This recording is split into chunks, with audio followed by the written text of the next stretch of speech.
appreciate all the things George Baldor is doing, not only to bring art and culture to our community, but to tell stories that you don't learn in school.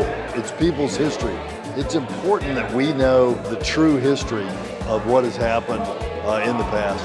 I may be biased because I'm in elected office, but when I think about Yanga and standing up for your community, you know, it took one person to stand up, and then from that, many people reap the benefits of freedom. And so I think it should be inspiring to not just elected leaders, but to everyone who has a chance to stand up for their community. You know, it's the first time that I've heard of Afro-Mexican, so I just wanted to come out and check it out. This is my favorite piece. It shows everything about their pueblo. They're expressing their arts, their dances, the way they live life.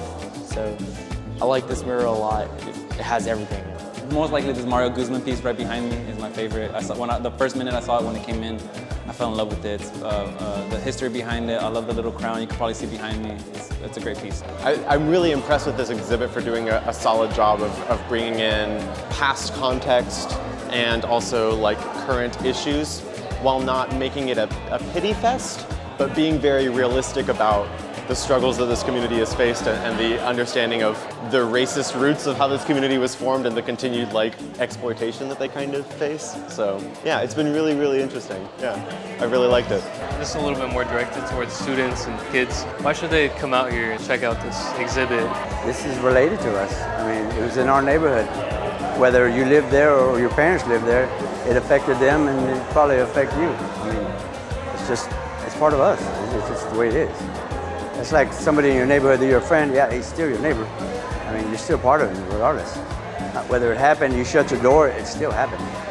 So, you're part of that history, just the way it goes. I love learning new things about different cultures. This was really cool, being able to experience this artwork, music, the people, you know, getting to learn new people or meet new people. Honestly, the slave experience, that was something, that's a story that I haven't heard or seen before. There's a picture over there, an outline of a slave ship, and the way that they were all packed together is very shocking to me, and also just very disheartening. And it's like, wow, they really did this to people? Like, this was a thing, you know?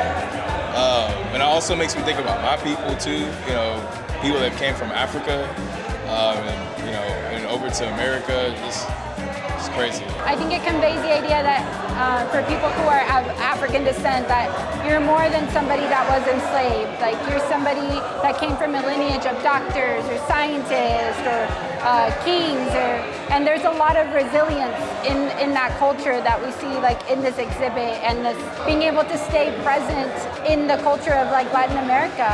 I think the Afro-Latino experience is starting to come more and more to light, and it's starting to be really advocated for, that this is a whole experience in which they experience being Latino differently than somebody that looks like me, that's more maybe like indigenous looking, or somebody that looks more light-skinned. And so I think it's really great that people have the space to discover that and look at where those roots come from.